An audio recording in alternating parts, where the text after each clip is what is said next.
problem that the workers had wasn't that they got paid less, because they agreed. They knew. We agreed to the usual daily wage. But the fundamental problem that these people had was not with injustice and unfairness, but with the generosity of the landowner. That's the problem that they had in this story. That they could not understand that why the landowner would pay them more for working less. Sure, I agree, I got hired first, I agreed to be paid 1 day's wage, fine. But why should they get paid as much as I do for working 1 hour, or 2 hours, or 3 hours, or 4 hours? I work 12 hours. Why should they get paid just as much as I do? You have made them equal to us.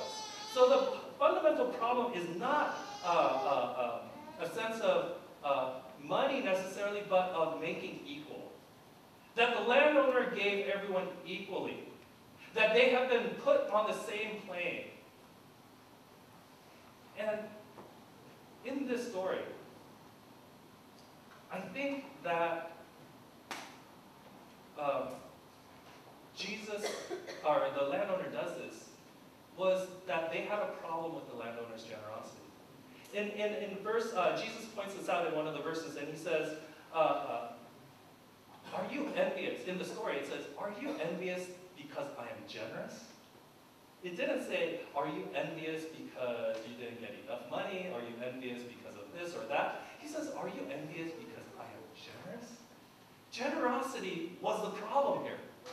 And the workers had a problem with the landowner's generosity. And getting stuck on that notion of fairness and justice kept the workers from seeing and celebrating the generosity of the landowner, who was very generous, right? We see the negative, but if you flip it around, we go, wow, the landowner is really generous. And they couldn't celebrate that because they were stuck on justice and fairness. Us too. There is a moment of pause for us when we need to think about when we get stuck on notions of fairness and justice and forget generosity, God's generosity in our lives. As a person who grew up in the church, who now works in the church, but also has volunteered in the church, sometimes I have been in situations where I go, man, how come I don't get recognized for that? How come I do all this work and, other people just benefit from all that work?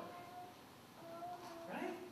Even as long-time churchgoers, sometimes we are prone to doing that. Why? Because we have this notion of what it means to be fair and what is just. And sometimes we forget to celebrate the good things that maybe they didn't work all that long, or maybe people didn't contribute that much, but they got to feel the excitement of what it means to live in faith and community. Sometimes we get stuck there. And so in our passage today, our call is this: to see and to celebrate God's generosity. And I think I see this in 3 ways in our passage. The first way is this: that we need to see that God has helped us. And we need to celebrate by helping others. Our thinking on this passage, now think about this. Our thinking on this passage and our reaction to this passage is generally built upon the assumption that we are part of the group that was hired first. Does that make sense? Because we have this reaction of, this is unfair. Why do we have that reaction? Because we have assumed that we are part of the group that was hired first. But what makes us think that we've never been part of the last group hired? What makes us think that we have never been in that position where we were hired last and benefited from the hard work of those who have gone before us? I'm reminded of that constantly in my life, that there have been many people who have gone ahead of me, and I am the beneficiary of that. We have all been in situations where we were like the last ones hired, finally discovering the goodness of God in our lives. Another thing to realize is that none of the workers in this parable were employed before before the landowner hired them. Not even the first group were employed until the landowner hired them. And all were presumably standing around idle because no one hired them. So the parable is not about a landowner looking for help as much as it is about a landowner looking to help.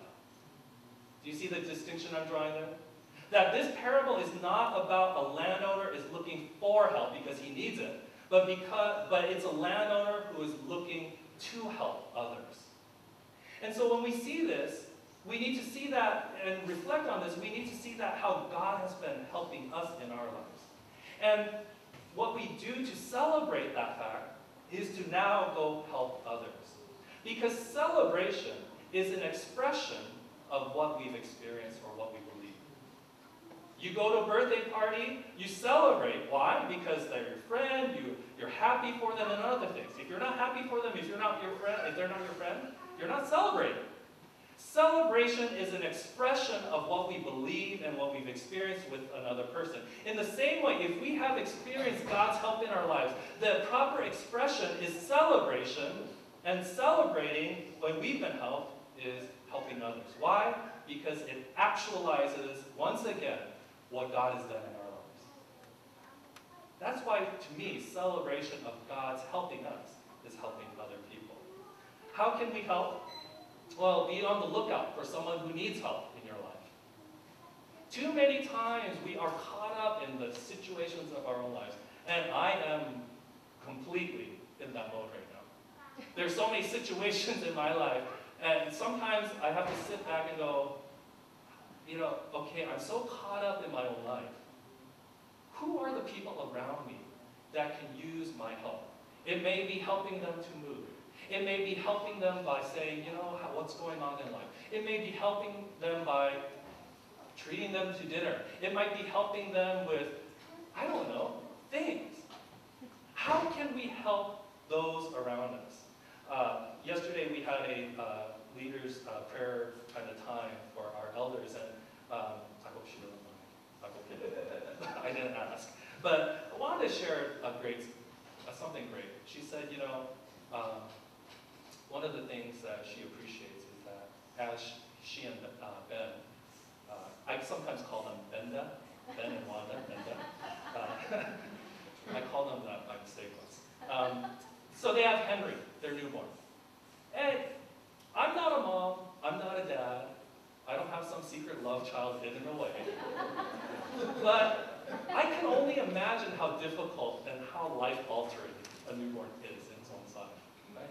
All the parents are like nodding their head. It must rock your world.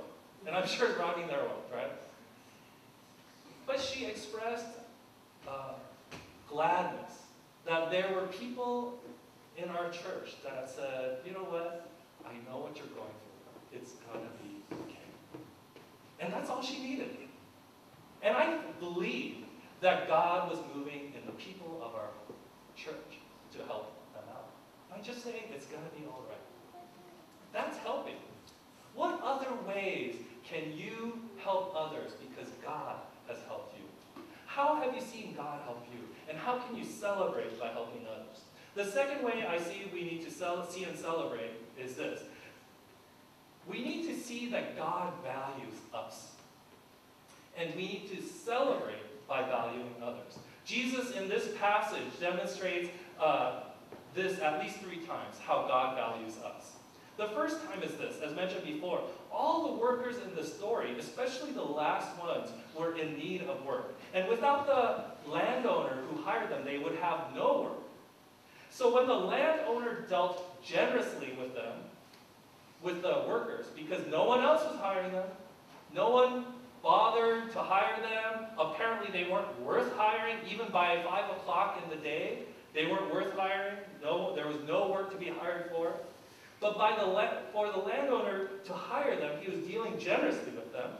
And in the same breath, what the landowner in our story was doing was clearly stating the value of all of these people.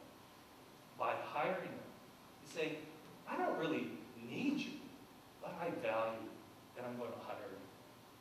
The second way I see this happening is the first group they agreed to be paid a usual daily wage, and the others were promised to be paid whatever is right. Okay? What the landowner felt was right was not about the value of money, but the value of the people. And when he paid everyone the same, it made no monetary wage sense. It didn't make any sense. But it was saying something about what the landowner thought about his people, that they all deserved the same. And I'm not saying, of course, this doesn't work in our workplaces, but there's a generosity principle that's at work here. So God's generosity, as what I see in